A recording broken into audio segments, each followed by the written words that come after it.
Hello friends, എല്ലാവർക്കും പുതിയൊരു വീഡിയോയിലേക്ക് സ്വാഗതം. ഞങ്ങളിന്ന് കാണിക്കാൻ പോകുന്നത് പുതിന സ്ക്വാഷാണ്. അതിനു വേണ്ടി വീട്ടിൽ നട്ടു വളർത്തിയിട്ടുള്ള പുതിന പറിച്ചെടുക്കാം. വെറും 10 മിനിറ്റ് കൊണ്ട് നമുക്ക് സ്ക്വാഷ് ഉണ്ടാക്കാവുന്നതാണ്. അതിനു വേണ്ടി വെറും 3 ഇൻഗ്രീഡിയൻസ് മാത്രം മതി.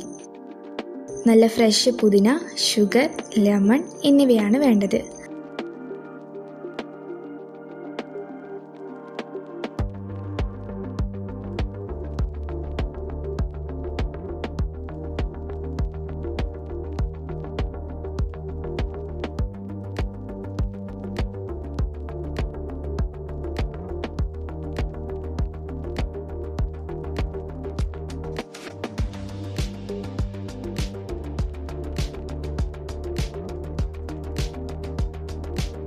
ആദ്യം തന്നെ നമുക്ക് പുതിന നന്നായി കഴുകി മിക്സിയിൽ കുറച്ച് വെള്ളം ചേർത്ത് അരച്ചെടുക്കാം. പിന്നീട് അത് അരിച്ചെടുക്കുക. പിന്നീട് ഷുഗർ സിറപ്പ് ഉണ്ടാക്കി അതിലേക്ക് ഇത് ചേർത്ത് നന്നായി ഒന്ന് തിളപ്പിച്ച് അല്പം ചെറുനാരങ്ങ നീരും കൂടെ ഒഴിച്ച് നന്നായി തണുത്ത് മാറ്റിവെക്കുക.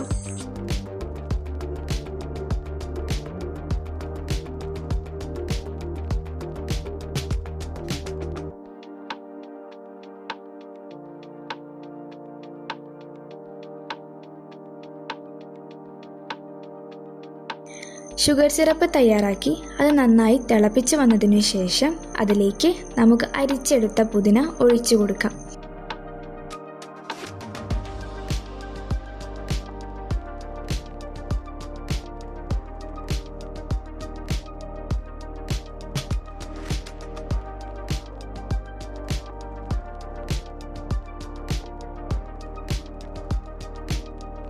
വീണ്ടും നന്നായി തിളപ്പിക്കാം.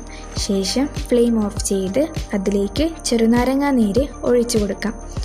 അങ്ങനെ നമ്മുടെ പുതിന സ്ക്വാഷ് റെഡിയായി. എല്ലാവരും ട്രൈ ചെയ്ത് നിങ്ങളുടെ ഫീഡ്ബാക്ക് കമൻറ്റ് ബോക്സിൽ അറിയിക്കുമല്ലോ. അടുത്ത നല്ലൊരു വീഡിയോയുമായി വീണ്ടും കാണാം. അതുവരെ എല്ലാവർക്കും ബൈ.